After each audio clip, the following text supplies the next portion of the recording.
विद्यार्थियों, एकलव्य अकादमी उच्च माध्यमिक विद्यालय प्रेमनगर बनार रोड के द्वारा चलाई जा रही ऑनलाइन क्लास में आपका हार्दिक स्वागत है। जैसा कि आपको विदित है कि पिछले 4 महीनों से आपकी पढ़ाई है वो बाधित हो रही है, तो आपके हितों को ध्यान में रखते हुए ही ये हम पहल करने जा रहे हैं। तो हम आपके सामने आज कक्षा 7वीं की जो हिंदी विषय की जो पुस्तक है, जिसमें अभी इस 2020 में जो आपका कोर्स चेंज हुआ, उसमें जो नई पुस्तक है उनका नाम है वसंत। वसंत पुस्तक का हम आज पहला पाठ पढ़ने जा रहे हैं। तो आपसे आग्रह रहेगा कि आप भी अपनी पुस्तक का पहला पाठ खोलकर एक पेंसिल लेकर बैठ जाइए और जैसे जैसे मैं पढ़ रहा हूँ, क्योंकि ऑफलाइन वाला मजा यहाँ नहीं है। ऑफलाइन क्लास और ऑनलाइन क्लास में रात और दिन का फर्क होता है। बस मैं यहाँ पढ़ूंगा, आपको समझना है, मूल्यांकन नहीं हो पाएगा इसमें, क्योंकि ऑफलाइन क्लास नहीं है। तो ऑफलाइन वाला यहाँ मजा नहीं है, फिर भी हम आपके लिए संघर्ष कर रहे हैं। तो आप अपनी जो वसंत विलास पुस्तक है उनको खोल के बैठ जाइए और जैसे जैसे मैं पढ़ रहा हूँ आप समझने की कोशिश कीजिए। मैं अपनी भाषा में ही समझ लूंगा।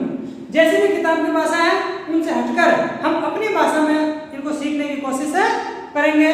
तो मैं आशा करता हूँ कि ये पाठ आपको अच्छी तरह से समझ में आ जाएगा।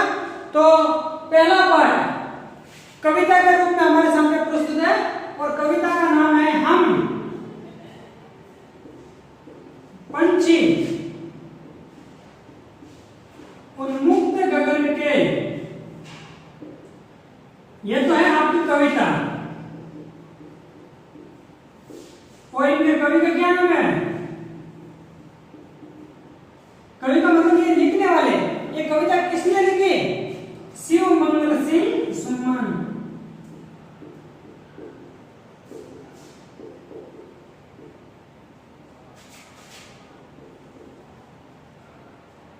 सुमन, आप किसी स्त्री का नाम मत समझ रहे, किसी कवियत्री का नाम मत समझ लेना। ये कवि थे। क्या नाम था कवि का?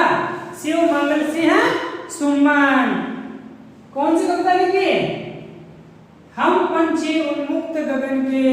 तो इस पाठ का जो मेन जो शीर्षक है वो ये मैं बता देता हूं कि जो पक्षी है वो मनुष्य से आग्रह कर रहे हैं, निवेदन कर रहे हैं कि आप हमें पकड़ करके अपने पिंजरे में बंद मत रखो।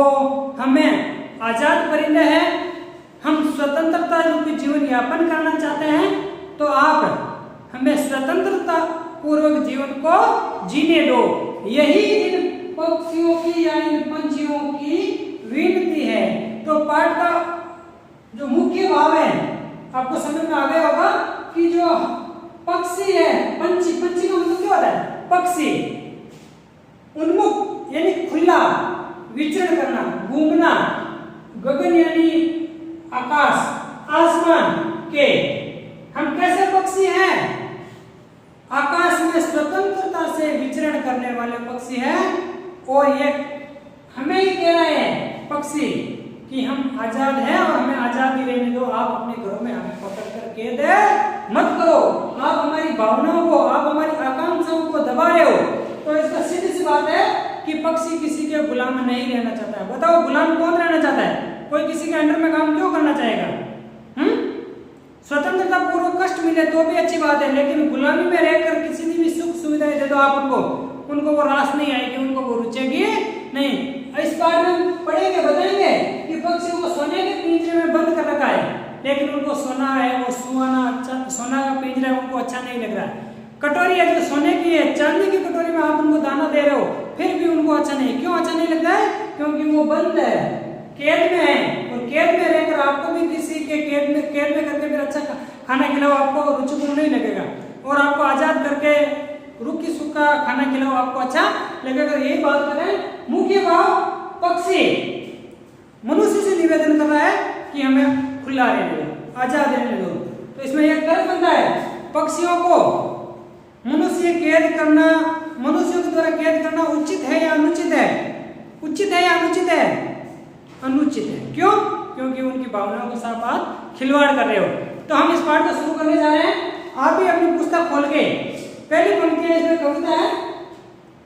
तो देखिए, हम पंछी उन्मुक्त गगन के, यानी हम वो पक्षी हैं जो खुले आकाश में विचरण करना चाहते हैं। पिंजरबंद में गा पाएंगे, पिंजरबंद यानी पिंजरे में बंद करते हो ना पक्षियों को, पिंजरे में बंद, न यानी नहीं, गा यानी जो गाय ने पाएंगे। आप पिंजरे में बंद करने के बाद, मतलब पक्षी कह रहे हैं कि जब आप हमें पिंजरे में बंद कर दोगे तो जो हमारे जो गायन है, हमारी जो सुरीली आवाज है, वो हम नहीं गा पाएंगे। तो यही कह रहे हैं कि हम जब आजाद रहेंगे तो अच्छी प्रकार से हमारी लय के साथ जो गायन है, जो स्वर है, वो गा सके। ये आपके पिंजरे में रह करके हम ये जीवन यापन नहीं कर सकते हैं। कनक तीलियों से टकरा कर, टकराना किनकी? कनक, कनक का मतलब होता है सोना, और तीलियां यानी तिनके। आप चाहे अपने घर में सोने से बना हुआ पिंजरा, देखा कनक, कनक का मतलब भी सोना, और तीलियां यानी जो तिनके, सोने की जो तीलियां हैं, जैसे मान लो ये पिंजरा है, सोने का बना हुआ है, ये तीलियां कितनी है? सोने की है। फिर भी पक्षियों को ये पिंजरा रास नहीं आएगा क्योंकि वो गुलाम है। तो कह रहे हैं कि कनक तीलियों से टकरा कर, यानी जब आप कैद करोगे पक्षियों को उस पिंजरे में, तो वो उड़ने की कोशिश करेंगे, अपने पंख फैलाने की कोशिश करेंगे। तो लिखा है कनक तीलियों से टकरा कर, तो क्या होंगे? इन तीलियों से पंख उनके टकराएंगे, और टकरा कर पुलकित, पुलकित का मतलब होता है खुशी का जो माहौल बनता है, उनको जो खुश होते हैं कि भाई हम एक तो आकाश में घूमने के बाद जो उनको अनुभूति होती है वो यहाँ नहीं है, तो पुलकित पंख टूट जाएंगे, यानी उनकी जो उड़ान भरने की जो जिज्ञासा रूपी पंख है वो टूट कर बिखर जाएंगे। चाहे सोने का पिंजरा हो, चाहे कितना भी हीरे मोतियों से जड़ दो उस पिंजरे को, लेकर उनको रास नहीं आएगा। तो और ये समझ में आ गया होगा आपको। आगे क्या कह रहा है? पक्षी कह रहा है कि हम बहता जल पीने वाले हैं। हम कैसा जल पीने वाले हैं? बहता हुआ जल पीने वाले, नदियों का जल पीने वाले, तालाब का जल पीने वाला, बरसात की बूंदों को ग्रहण करने वाले हैं हम। आपके द्वारा कटोरी में या कोई ऐसा पात्र में जो जल आप रखोगे वो हमें रास नहीं आएगा, वो हमें रुचेगा नहीं। चाहे आप कैसी भी कटोरी, सोने की, चांदी की, हीरे मोतियों से जड़ी हुई कटोरी में हमें पानी पिला दो, लेकिन वो पानी हमको अच्छा नहीं लगेगा। हम विचरण जीवन करते हुए जो पानी पिएंगे वही हमें अच्छा लगेगा। मर जाएंगे भूखे प्यासे, मर जाएंगे भूखे प्यासे, क्योंकि हमें इस प्रकार आपकी गुलामी की जो बेड़ियां हैं वो हमें अच्छी नहीं लगेगी, और हम भूखे प्यासे मर जाएंगे। क्योंकि जो खाना दोगे आप वो हमें रुचिपूर्ण या स्वाद नहीं लगेगा, क्योंकि हम अपने आप को पराधीन महसूस कर रहे हैं, आपकी जंजीरों में जकड़े हुए महसूस कर रहे हैं। कहीं बली है कटुक निबोरी, कटुक यानी कड़वी, निबोरी यानी नीम का जो फल होता है छोटा सा। कहीं बली है, बली यानी अच्छी है, किससे अच्छी है? कनक कटोरी की मेदा से। सिर्फ बात है कि कहीं बली है कटुक निबोरी, कनक कटोरी, कनक यानी सोना, कटोरी, कटोरी का मतलब होता है जो आप कटोरी जिसमें खाना खाते हो वही कटोरी की मेदा। मेदा यानी मान लो आप एक कटोरी है, उस कटोरी में आप, ये सोने की कटोरी है, और इस सोने की कटोरी में आप अच्छे अच्छे पकवान खिला दो उस पक्षियों को, वो उनको अच्छा नहीं लगेगा। और स्वतंत्रता रूपी जीवन यापन करके वो पेड़, जो नीम के पेड़ के ऊपर जो निमोनिया है वो उनको अच्छी लगेगी। तो आप प्राधीन रख करके चाहे कुछ भी उनको अच्छा सा फैसिलिटी उनको अवेलेबल करवा दो, लेकिन वो उनको रुचेगी नहीं, और स्वतंत्र रहकर उनको नीम की निमोरी भी अच्छी लगेगी। तो यहाँ पर कई बनी है यानी अच्छी है, क्या? कड़वी निमोरी, किससे? सोने के कटोरी में जो मैदा, जो व्यंजन आपने खिला रहे हो, वो मैदा तो कब खिला रहे हो? जब उनको कैद करके खिला रहे हो। और कटुक निमोरी कब खाएंगे? जब स्वतंत्रता रूपी जीवन यापन करेंगे।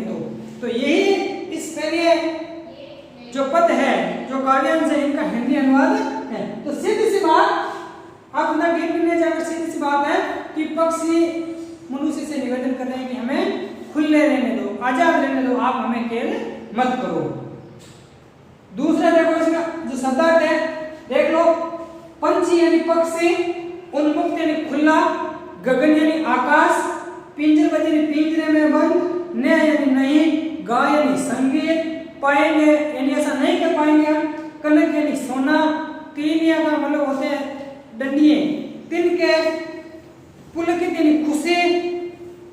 फूट यानी बिखरना, हम बहता जल यानी पानी पीने वाले यानी ग्रहण करने वाले मर जाएंगे। कब मर जाएंगे?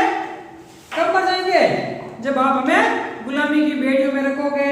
भूखे प्यासे, कई बली है, बली यानी अच्छी है, कटुक यानी कड़वी, निबोरी यानी नीम का फल, कनक यानी सोना, कटोरी यानी सोने की कटोरी, की मैदा में मैदा यानी अच्छे से पकवान। तो ये पहले पद का हिंदी अनुवाद हो गया।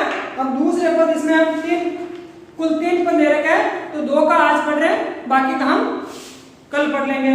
तो दूसरा देखो, स्वर्ण यानी सोना। कनक का भी मतलब सोना होता है, स्वर्ण का मतलब भी सोना होता है। कनक, स्वर्ण, हेम, ये तीनों ही सोने के पर्यायवाची है। तो क्या करें? कनक, स्वर्ण, श्रृंखला। श्रृंखला का मतलब होता है कड़ियां, कहते हैं ना श्रृंखल या कड़ियां। स्वर्ण श्रृंखला के बंधन में, स्वर्ण श्रृंखला के बंधन, ये स्वर्ण श्रृंखला ये क्या है? सोने की जो डंडियां है, सोने की जो सांकल है, उसमें आपने आपने हमको बंद कर रखा है। तो स्वर्ण श्रृंखला के बंधन में अपनी गति उड़ान सब भूले, यानी हम निरंतर इस प्रकार आपकी गुलामी करेंगे, आपके अंडर में रहेंगे, तो हम अपनी जो उड़ान है, जो हमारी जो गतिशील प्रक्रिया है, जो विधाता ने हमको दी है जीवन यापन करने की ऐसी एक्टिविटी, वो हम भूल जाएंगे। क्योंकि निरंतर पिंजरे में बंद रहेंगे तो जो हमारी जो चाल चलन है, जो प्रथा है, वो हम भूल जाएंगे, क्योंकि फिर हम उड़ ना पाएंगे। बस सपनों में देख रहे हैं, क्योंकि आप हमें आजाद नहीं कर रहे हो, हम तो आपके अंडर में कैद हैं। बस हम तो सपने देख रहे हैं। किसके सपने? आकाश में विचरण करने का। जिस प्रकार अंग्रेजों ने भारत को गुलाम रखा था और भारतीयों ने क्या सपने देखे कि हम कब आजाद होंगे, कब आजाद होंगे, अपने खुद का जीवन यापन कब करेंगे, स्वतंत्रता रूप जीवन यापन करेंगे। तो वो केवल सपने थे भारतीयों के, और अंत में आखिर उन्होंने इतनी मेहनत की, अंग्रेजों को भारत से बाहर भगाया और स्वतंत्रता रूपी आज हम जीवन यापन कर रहे हैं। तो ये कह रहे हैं कि बस सपनों में देख रहे थे। क्या सपनों में देख लेंगे? उड़ान, घूमना, पेड़ों की डालियों पर इधर उधर घूमना, विचरण करना, बहता जल पीना, ये जो सब हमारी जो क्रियाकलाप है, जो गतिविधि है, वो बस सब सपने देख रहे हैं। क्यों देख रहे हैं? क्योंकि आपने हमको कैद कर रखा है। तरु की फुनगी पर के झूले, तरु यानी पेड़, फुनगी यानी डाली पर झूले, यानी वह जो झूलना, इधर उधर भटकना, विचरण करना, ये सब हमारे सपने रह जाएंगे अगर आप हमें आजाद नहीं करोगे। तो ऐसे थे अरमान की उड़ते, यानी हमारे अरमान क्या थे? जब हमने जन्म लिया इस पृथ्वी पर, तो हमारे अरमान कैसे थे कि हम एकदम खुले स्वतंत्रता रूपी जीवन यापन करेंगे। ऐसे अरमान, अरमान का मतलब होता है इच्छाएं, आकांक्षाएं, मन में जो भाव होते हैं वही अरमान। क्या ना, मेरा अरमान ये है, मेरा अरमान IAS बनना है, RS बनना है, मास्टर बनना है, फौजी बनना है। तो ये अरमान आप लेके ही पैदा होते हो।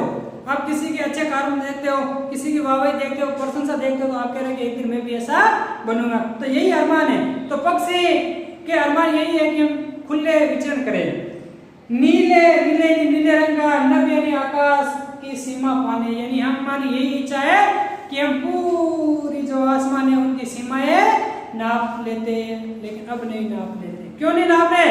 क्योंकि हम तुम्हारी बेड़ियों में जकड़े हुए हैं।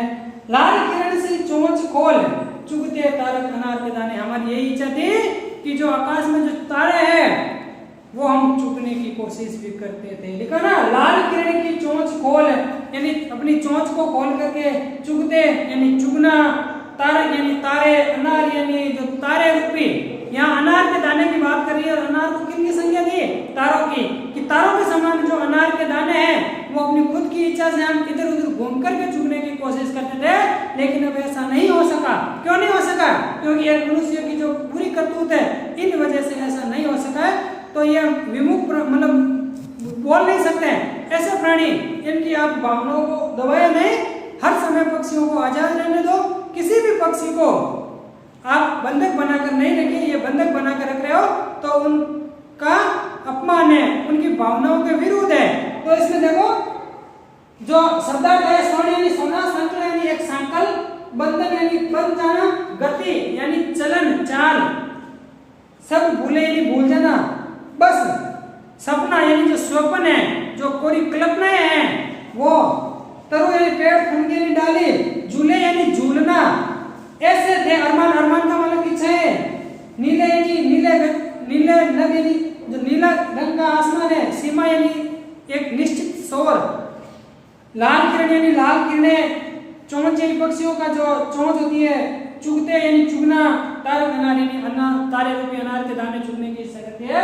तो यही पाठ है, आप इनका हिंदी अनुवाद कोशिश करना, जो इनसे संबंधित नीचे जो बुक में प्रश्न दे रखे हैं उनको करने की कोशिश करना। वीडियो थोड़ा लंबा ज्यादा हो जाएगा और आपको ज्यादा समझ में नहीं आएगा, तो इसलिए आपको ये 2 ही पाठ पढ़ा रहा हूँ। नेक्स्ट क्लास में हम तीसरा पाठ पढ़ेंगे। तो आज आपका होमवर्क यही है कि इन दोनों को हिंदी अनुवाद करने की कोशिश करना और पक्षियों की जो वाणी है, जो आजादी का जो जीवन परमात्मा ने उन्हें दिया है, उनको उनकी इच्छा के अनुरूप जीवन यापन करने दो, हम उनको कैद नहीं करें। तो यही है पक्षियों का विनम्र आग्रह। तो आप से यही आशा करते हैं कि ये पाठ आपको समझ में आया होगा। धन्यवाद।